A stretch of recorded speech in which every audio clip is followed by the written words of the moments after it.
ఈరోజు నీవు అనేక సమస్యల్లో ఉన్నావు కదూ, అశాంతిలో ఉన్నావు కదూ, దేవుని వాక్యాన్ని హత్తుకో, దేవుని ప్రేమించు, మంచిని హత్తుకొని ఉండు. నీకు ఎవరైతే చెడుగు చేస్తూ ఉన్నారో, ఎవరైతే కీడు చేస్తూ ఉన్నారో వారి మీద దేవుడు చర్య తీసుకుంటాడు తప్పక.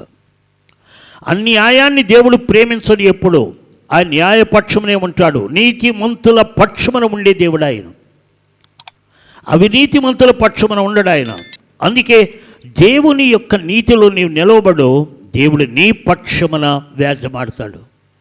నీ పక్షమున నిలవబడి, నీ బలహీనుడు కావచ్చు, బలహీనరాలువి కావచ్చు, నీకేమీ చేత కాకపోవచ్చు, అందరు నిన్ను మోసం చేయొచ్చు, అందరు నీకు అన్యాయం చేయొచ్చు, కానీ నీతిమంతుడైన దేవుని పక్షములోనికి రా, నీతిమంతుని పక్షమని నీ ఉండు. అందుకే వాక్యం ఏం చెప్పిందంటే, దేవుడు మన పక్షమున ఉండగా మనకు విరోధి ఎవడు? నీతిమంతుడైన దేవుని నీవు హత్తుకో, చెడుగును అసహించుకో, దేవుణ్ణి పక్షాన ఉంటాడు. దేవుణ్ణి పక్షమున ఉన్నప్పుడు నీకు విరోధి ఎవరు? ఆయనకు విరోధముగా నిలిచే ఏ ఆయుధమో వర్ధిల్లదు, నిలవదు, అంతే. ఇది మనం నేర్చుకోవాలి. నీతి ప్రక్కన నిలువు చాలు. నీతి ప్రక్కన నిలుస్తూ అంటే నీతిమంతుడని దేవుని పక్షాన ఉండు, నీ సమస్యలన్నీ దేవుడు చూసుకుంటాడు.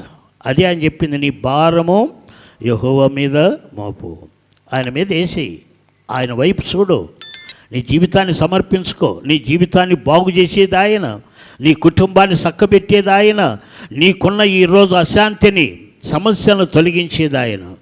ఆయన సర్వశక్తిమంతుడు, భయపడవద్దు. ఆయనకు హృదయాల్లో సోటిచ్చి చూడండి, దేవుడు ఎన్ని అద్భుతాలు చేస్తాడో.